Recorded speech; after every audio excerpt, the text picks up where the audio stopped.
شخصیت ایسی ہے، قرآن ہی تو چل رہا ہے، نما ملا یہ قرآن مجید ہے، حدیث تو ہے نہیں. اول الناس، اب دیکھیں اول الناس کون ہے، کدھر ہے، اور وہاں پر کون ہے. ھذا النبی والذین آمنوا معہ، اور جو لوگ ایمان لے آئے اس کے ساتھ. بس اب آپ اندازہ کریں کہ عہد نبی میں جو ملت ابراہیم کی پیروی کیے ہوئے ہے وہ اول الناس ہے نا، وہ اول الناس ہے. اب آپ دیکھیں یہ پیروی کیے ملت ابراہیم کی اور اسے دین حنیف کہتے ہیں. اللہ اکبر، یہ پیروی کیے ہوئے ہیں. ایمان نہیں لایا، میں تو کہتا ہوں کہ ایمان لے آیا. اب لانا نہ لانا کیا معنی رکھتا ہے جب پہلے سے پیروی کیے ہوئے ہیں. رسول دین لے کے آئے، اس دین کو مانے نہیں اس میں، لہٰذا اس پر ایمان لانا ہے. نہ اس پر کیسے ایمان لے آئے گا جس کے دین کی پیروی نبی کو خود بنا کروا رہا ہے. قرآن پڑھو نا، قرآن کے اندر موجود ہے اقم وجہک للدین حنیفا، اے پیغمبر اپنے چہرے کو قائم کرو اس دین کی طرف جو دین حنیف ہے. اب آپ سمجھے نا کہ کیا ہوا.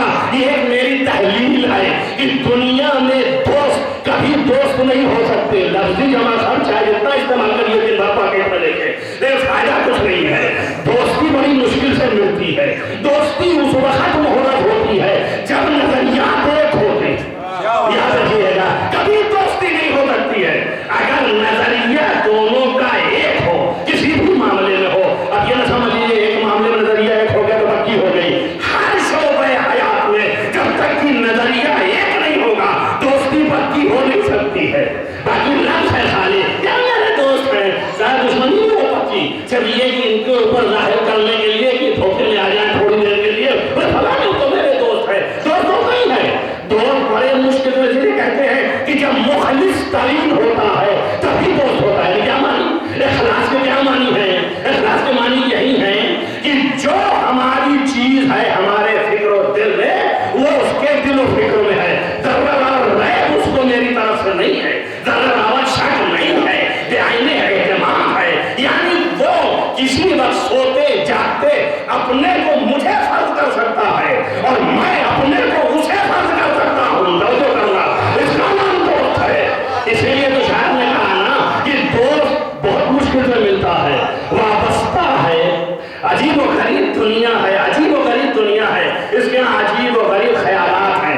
دوستی کیا جاتے ہیں، ہر آدمی لانے والے کو دوست سمجھنے ہیں آپ، یوں بھائی چارگی آپ اختیار کریں، مگر دوست نہیں ہے. شاید کہیں خلوص کو منزل ہی مل سکے، شاید کہیں خلوص کو منزل ہی مل سکے. وابستہ ہے، وابستہ ہے مفاد ہر ایک دوستی کے ساتھ. یعنی دوستی خلوص کے ساتھ ہو تبھی دوستی ہے، ورنہ اگر مفاد کے ساتھ ہے تو یہ دوستی نہیں ہے. آج کی دنیا میں سوائے مفاد کے اسی کا نام دوستی رکھے ہوئے ہیں. دوستی نہیں ہے. دوستی کا ہے جب نظریات ایک ہو، بات نہیں چھوڑیے گا، نظریہ ایک ہو، فکر ایک ہو، افکار ایک ہو، ہر شعبۂ حیات میں پکا دوست ہوگا. سوتے میں بھی وہ فرض کرے گا میں ہے یہ، اور وہ فرض کرے گا میں ہوں یہ. توجہ کیا آپ نے؟ سوتے بھی خیال رہے گا کہ اس کو کوئی نقصان نہ پہنچنے پائے، جاگتے بھی خیال رہے گا اس کو کہ اس کو کوئی نقصان نہ پہنچنے پائے. توجہ کریں، دوستی میں دو طرفہ چلتا ہے، طرفہ نہیں ہوتا ہے کہ بس ہم تو خیال کریں گا خیال ہی نہ کریں. سوتے بھی خیال، جاگتے بھی خیال، چلتے بھی خیال، پھرتے بھی خیال. ارے ہر حال میں خیال یہ ہے کہ یہ میں ہوں. اگر اس پر نظر آیا تو مجھ پر آیا، اگر مجھ پر آیا تو وہ سوچ رہا ہے کہ یہ میں ہوں. اگر اس پر آیا تو مجھ پر آیا. اگر اس کو بچانا ہے مجھے اور مجھے بچانا ہے اسے. توجہ کرے گا جب تک افکار ایک نہ ہو، جب افکار ایک ہوں گے تو پھر اختلافی نہیں ہے، جھگڑا ہی نہیں ہے. فکر ایک ہے، افکار ایک ہے. اب آپ پوری تاریخ دیکھیں کہ جو نبی کفار قریش کے دین کے مقابلے میں ایک فکر پیش کر رہا ہے اور افکار لے آ رہا ہے، دین دے رہا ہے اور رکھ رہا ہے سامنے. سارے کفار دشمن ہیں، سب مخالف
نہیں سمجھ میں آیا بھئی ابو طالب کی فکر محمد ہے، یہ آپ سمجھنے نہیں دینا چاہتا، آپ کہتے نہیں ایمان ہی نہیں دلا ہے، یہ تو آپ ماننے نہیں دے رہے ہیں، تو پھر یہی مان لیجئے کہ محمد کی فکر ابو طالب کی ہوگی، جب کوئی صورت ہے یا اس کی فکر اس کی ہے یا اس کی فکر اس کی ہے، کوئی صورت نہ کسی تو یہ مان لیں کہ جو گلے سے لگا اس کی فکر اس کی ہے، اگر یہ مانا تو ایمان ثابت ہو گیا، اب پڑھے نہ پڑھے گا کیا مانی ہو گیا، اور اگر آپ یہ کہہ رہے ہیں کہ نہیں ایسا نہیں ہے، ایمان ہی نہیں لایا لہذا نہیں ہے فکر، تو یہ مانیے کہ جس کو گلے لگا رہا اس کی فکر اس کی ہے، یہ بھی نہیں ماننے کو تیار ہو، یہ راجہ سب نظر آ رہا ہوگا اور یہی اللہ منوا رہا ہے، ہم یہ منوانا چاہ رہے ہیں جو آسان تھا کہ تم یہ مان لو کہ ابو طالب جو ہے انہیں کی فکر وہی ہے جو محمد کی ہے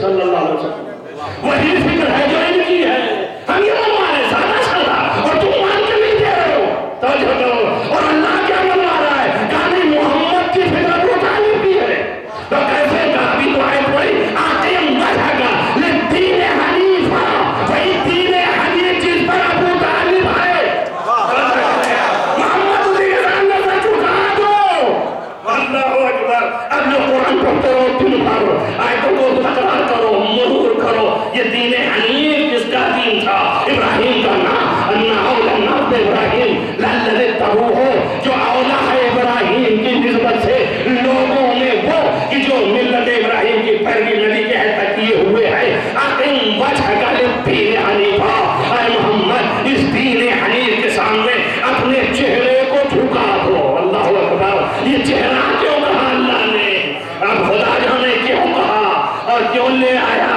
لیکن میرے تو نہیں سمجھ میں آ رہا ہے کہ وجہ کے کسی اور مجلس میں پڑھوں گا انشاءاللہ کہ وجہ کے معنی کیا ہے، چہرہ ہی بولتے نا ہمیشہ کہ وجہ اللہ، اللہ کا چہرہ، وجہ اللہ کرتے ہیں، لیکن کیا وجہ کے معنی واقعی چہرے کے ہوتے ہیں؟ بتائیے باقی تو کہ پڑھا اپنے چہرے کے ہوتے ہیں، دماغ آتا چہرے ہی سمجھ رہے ہیں، درحال کی ہوتا کچھ نہیں، آپ بتائیے آپ کسی لوگوں کو پڑھا کہ وجہ کے معنی چہرے کے، ہم آپ کسی لفظ کو کسی معنی میں استعمال کرنے لگیے تو عرب کی زبان بنانے والے کی کوئی کوتاہی تھوڑی ہے، آپ جو ہے ایک لفظ کسی معنی میں استعمال کرنے لگے تو آپ استعمال کر رہے ہیں، لیکن لفظ اس کے لیے وضع نہیں ہوا، جس معنی کے لیے وضع ہوا یہ لفظ وجہ، آپ دن اور رات بولتے بھی ہیں الحمدللہ اسی معنی، ہم نے پوچھا بھائی آج مجلس میں کیوں نہیں آئے تھے، کہ کیا ہوتا ہے مولانا وجہ یہ ہو گئی، یہ کہاں سے آئی وجہ، توجہ کی آپ نے، مولانا یہ وجہ ہو گئی اس وجہ سے نہیں آئے، کیا بتائیں وہ وجہ یہ ہو گئی اس وجہ سے نہیں آئے، وجہ یہی تھی نا، واہ جی ہے یہی تھا نا، بدلا تو نہیں نا، یہی وجہ تھی نا، جب پوچھا کیوں نہیں آئے تو لگے ریزن بتانے، کہا وجہ یہ تھی، اور جب پوچھا کہ وجہ اللہ تو لگے چہرہ دکھانے، کہا یہ چہرہ سے عجب بات نہیں ہو یار، محالت کے معنی وجہ علت بتا رہے ہو، اور یہاں وجہ کے معنی چہرہ دکھا رہے ہو، اپنے ہی چہرے کو بناؤ جدھر چاہے ادھر، اور جہاں چاہے وہ اپنے چہرے کو دکھاؤ، اللہ کا چہرہ مت دکھاؤ، اللہ کے چہرے کا کوئی معنی نہیں، وجہ کے معنی علت کے ہیں، ریزن کے ہیں، سبب کے ہیں، اللہ وہ ہے ہی نہیں جس کے چہرہ ہو، جب چہرہ ہوگا تو جسم ہوگا، اور جب جسم ہوگا تو خدا نہ رہے گا، وہ تو وجہ اللہ یعنی اللہ کی معرفت تک پہنچنے کے اسباب اور سبب، توجہ کریں، سبب، وہ سبب کون ہے جو اللہ کی یاد دلائے، بھائی چہرے کو آج ہم وجہ کیوں کہنے لگے عربی میں، بات دراصل اتنی سی ہے کہ کل انسان کی پہچان اس کے چہرے سے ہے، توجہ کریں، اس لیے عرب چہرے کو بھی وجہ بولنے لگے، پہلا وجہ نہیں کیا، وجہ کے معنی سبب کے ہیں، یعنی سبب معرفت انسان چہرہ ہے، اس لیے وجہ بولنے لگے، توجہ کیا آپ نے، اسی طریقے سے اب جب اللہ وجہ اللہ ہوگا تو جس کے چہرہ ہی نہیں ہے تو وہاں وجہ کا معنی نہیں کیا جائے گا نا، وہاں تو وہی معنی کریں جس کے لیے بنا ہے یہ لفظ بنا ہے سبب کے لیے، تو آپ کو کہہ رہا ہے آدم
یعنی اقم وجہ کا، تم اپنے چہرے کو، اپنی تمام تر سیرت کو اقم قائم کرو للدین حنیفہ، وہ دین حنیف کے سامنے توجہ رکھنا۔ اب یہ دین حنیف کیا ہے آپ سن چکے ہیں، تو اس دین حنیف پر جو پیروی کیے ہوئے پہلے سے، تو اس کے صفات تو قائم ہے نا، توجہ ہو رہی یا نہیں ہو رہی ہے؟ بھائی جو پہلے سے پیروی کیے ہیں اور قرآن تصدیق کر رہا ہے کہ یہ پیروی کی ہے دین حنیف کی، تو اس کے صفات تو قائم ہے نا اسی دین پر۔ اب نبی سے کہہ رہا ہے کہ تم بھی اپنے دین جو حنیف ہے اسی پر اپنی صفتوں کو قائم رکھنا، یعنی اللہ نے نبی کے تمام تر اوصاف و سیرت کے جتنے گوشے ہو سکتے ہیں وہ سب اسی دین حنیف پر رکھا ہے، اور اسی پہ چلنے کا نام اسلام رکھا ہے، اسی پہ چلنے والے کا نام مسلمان رکھا ہے۔ اتباع اس وقت مانی جائے گی جب ایمان ہو، اور جو رکھنا میری بات پر۔ بھائی دیکھیے ایک ہندو ہے، کیا کرتے ہیں صاحب، ایک کافر ہے، ہندو بھی ہٹا دیجیے، ایک کافر ہے، ایک مشرک ہے، ایک مومن ہے، مومن کے علاوہ کافر اور مشرک کیا کر رہے ہیں؟ صاحب صبح سے شام تک خون پسینے کی محنت کر رہے ہیں، اور اس محنت سے یہ دولت کما رہے ہیں۔ اس کے بعد کیا کرتے ہیں؟ کہ سارا کے سارا فقراء میں بانٹ دیتے ہیں۔ یہ کام اچھا ہے کہ نہیں ہے؟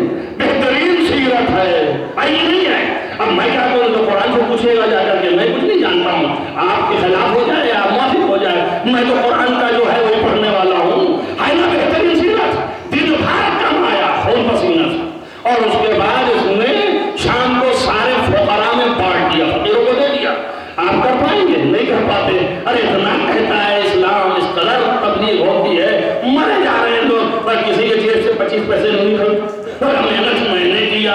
ارے آپ کیا کفارے ہو رہے ہیں؟ جب آئی آیت نازل ہوئی زکات دینے کے لیے تو رسول اللہ سے کہا ہوں نے کہ ابھی تک نماز کا پڑھی، روزہ کا وہ بھی ہم بھوکے مر گئے 30 دن، لیکن اب یہ زکات ہمارے ہم کھائے ہو، یہ کیسے ہو؟ ہم نہیں کر سکتے ہیں، تو تھوڑا کم کرو، اس میں کچھ کمی کرو۔ اللہ نے کہا میں نہیں کر رہا ہوں، یہ ادھر سے آ رہا ہے، یہ تم سمجھ رہے تھے میں کروا رہا ہوں۔ اب یہ لفظ خود بتا رہا ہے، قرآن ہے نا، حدیث نہیں ہے، یہ قرآن میں ہے نقل، کہ خدا سے خود کہہ رہے ہیں اس قرآن کے علاوہ کوئی قرآن لے آؤ، اس لیے کہ ابھی ہم کو بتا نہیں ہو رہا ہے۔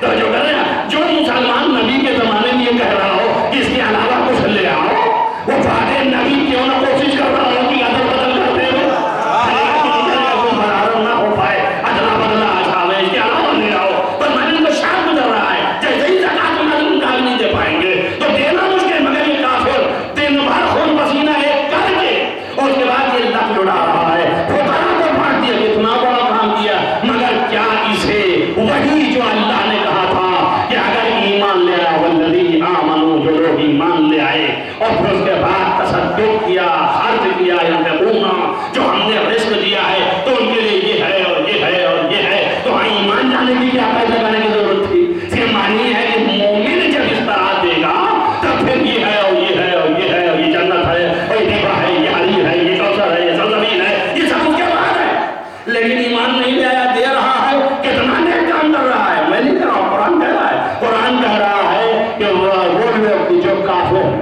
جو لوگ والذین کفروا، جو لوگ کافر ہیں، سورہ بقرہ کی آخر سورہ آل عمران میں جا کے بھی یہ دو علم ملے گا کہ جو لوگ کافر ہیں، اس کے بعد یہ کافر اگر دنیا سے حالت کفر میں اڑ جائیں، ماتوا و کفر، یہ مر جائیں اور یہ کافر رہے،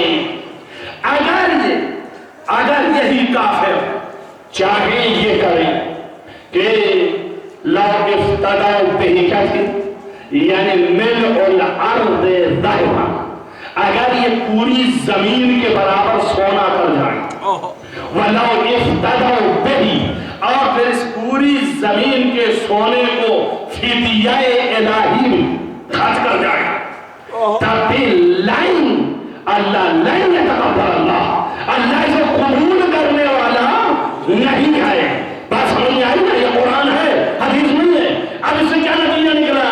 کہ نتیجہ یہ نکلا کہ 1000 نیک کام کرے لیکن انکار خدا اگر کر رہا ہے تو آخرت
بس یہ اقتدار ہے اولویت کا کہ جو از اول قائم ہے. باقی باتیں کل انشاءاللہ پھر تفصیل کے ساتھ آپ کے سامنے سارے وقت آ جائیے گا اور انتظامی لکھتے سارے وقت مجلس شروع کر دیں آپ تاکہ لوگ آ جائیں دوسری مجلسوں پہ اثر نہ پڑے. آپ اندازہ کریں کہ جب ایسے اولا ہیں تو یہ جب اولا ہیں تو انسان کی جب کوالٹی بڑھ جاتی ہے تو اپنے اقتدار اپنی صفات اپنی تہذیب اپنے تمدن کا خود ہی محافظ ہو جاتا ہے کہ اس لیے کہ خراب نہ ہونے پائے. یہ ایک امانت ہے یہ وہی امانت ہے کہ انشاءاللہ آیات پڑھی جائیں گی آپ کے سامنے کہ جو اللہ نے سب کے سامنے پیش کیا تھا اور کسی نے نہیں اس امانت کو اٹھایا. اس کا اٹھانے والا ایک ہی نکلا اور وہ یہ عام نہیں خاص انسان تھا. یہ آیتیں آپ کے سامنے آئیں گی اور تفصیل ساری سب آیتیں ہیں کہ ان کے پڑھنے اور معنی کرنے میں بڑے بڑے گلالے لگانے پڑتے ہیں اور لالے پڑ جاتے ہیں معنی سمجھنے میں. اس لیے یہی آیت ہی آپ پڑھ رہے ہیں کہ اللہ تعالیٰ نے اللہ تعالیٰ نے اپنی امانت کو پیش کیا جس کے سامنے سماوات جتنی آسمان ہیں جتنی زمینیں سب کے سامنے پیش کیا پہاڑوں کے سامنے سب نے انکار کر دیا ہم نہیں اٹھا سکتے. حمل حل انسان سب ضمانت پہ ایک انسان نے اٹھا لیا اور اس کے بعد کی آیت عجیب ہو گئی اسی میں ملی ہوئی ہے وَقَالَ الْإِنسَانُ ظَلُومًا جَهُولًا. یہ انسان عزیز ظالم اور جاہل پھر بیچارہ اٹھا لیا. اب یہ بحث کل ہوتا ہے کہ انشاءاللہ یہ کون سی بات ہوئی کسی نے اٹھایا نہیں سب نے انکار کر دیا. وہ جو ہم نے اٹھا لیا تو ہمیں گالی بھی دے دو. ارے بھائی ہم نے اٹھا لیا ہم نے تیرا کام کر دیا نا تو مدح ہونی چاہیے تعریف ہونی چاہیے. کیا بات نہیں یہ ظالم بھی ہے اور جاہل بھی ہے. سر یہی ترجمہ کر رہے ہیں جتنے ظالم جاہل ہیں. سر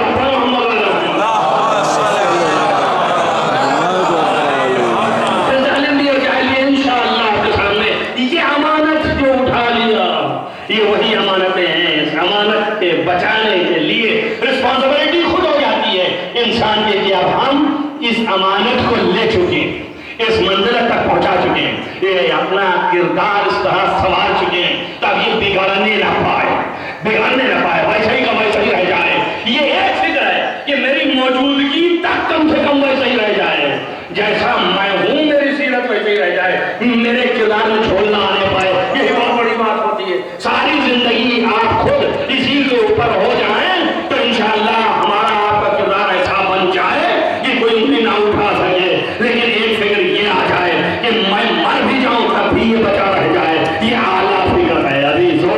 یہ ہزار میں ایک پیدا ہوتی ہے. ایسے ہی اعلیٰ نہیں بن جاتا انسان. اور جبیت اس کی حاصل ہے کہ افکار ابو طالب نے یہ نہیں تھا تنہا کہ میرے صفات ابھی باقی رہ جائیں بلکہ یہ تھا کہ قیامت تک یہ صفت باقی رہ جائے. کچھ ہو گیا جب قیامت تک باقی رکھنے کے لیے ایک کی پرورش کی تو ہم قرار رسالت بن گیا اور دوسرے کی پرورش کی تو ولایت کا عالی تاجدار بن گیا. اللہ اکبر. اور پھر ان دونوں کے توسیع ایسے کر دیے کہ رہتی دنیا تک اب یہ 11 اولادیں ایسی پیدا ہوں گی کہ ابو طالب و محمد کے بنے ہوئے اس نسل کی حفاظت ایسے کریں گے کہ جہاں بھی رہیں گے سیرت ابو طالب بولتی ہوئی نظر آئے گی. جہاں بھی رہیں گے وہی سیرت دین حنیف اپنے تمام تر کنکرت میں رہے گی. اور اسی لیے آخر میں کہا کہ لیظہر الدین علی کل جو ہے اسی کے بیٹے کے ہاتھ سے اس دین حنیف کا جھنڈا ہم رواں کریں گے. سب کے اوپر یہی دین جو ہے وہ غالب رہے گا. وَلَوْ كَرِهَ الْمُشْرِكُونَ وَلَوْ كَرِهَ الْكَافِرُونَ. مختلف جگہوں پر مختلف آیتیں کہیں بھی کہتا ہے مشرک چاہے وہ ہی کیوں نہ بنائیں کافر چاہے وہ برا ہی کیوں نہ لگے لیکن انہیں کے ہاتھ میں جھنڈا ہم لہرائیں گے. اور اس کے بعد یہ بھی دکھا دیا کہ وہ آخری وقت ہے اور یہ اول وقت ہے. وہ آخری وقت ہے جھنڈا لہرے گا اور پھر قیامت تک رہے گا. اور یہ ایسا جھنڈا ہے کہ وہ بھی لہرانے سے پہلے اس کا محتاج ہے کہ جس نے ایسا اپنا جھنڈا لہرایا میدان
عزاداری کو قائم رکھ بارگاہ تمام حاضرین جلسہ کے تمام دلی مرادوں کو بردار بارگاہ تمام مریض و جہاں جہاں بھی دنیا میں ہیں ان کو شفا عنایت فرما خصوصاً محبان آل محمد کے مریضوں کو شفا عاجل و کامل عنایت خصوصاً ایک مومن ہیں جو کہ ایکسیڈنٹ ہو گیا ہے وہ شفا عاجل و کامل عالیہ کے ساتھ جلد جلد فرما مبارک حق کے واسطہ محمد والے محمد تمام اپنے والے مرحومین کو جوار معصومین میں جگہ عنایت فرما محبان آل محمد و عاشقان اہل بیت کو جوار معصوم خاص عنایت فرما مبارک رہا تمام علماء اعلان و سایہ میں سروں پر محفوظ رکھ مبارک بانیان مجلس اور منتظمین سب تمام دلی حوائج کو پورا کر ان کو بہترین وراثت عنایت فرما تاکہ یہ تیرے خاص بندوں کا ذکر قائم و دائم کر سکے معبود امام کو ظہور جلد از جلد فرماؤ ان کا صحابہ انصار شمار فرماؤ اللہم تقبل من الدعا معبود اس عبادت قبول فرماؤ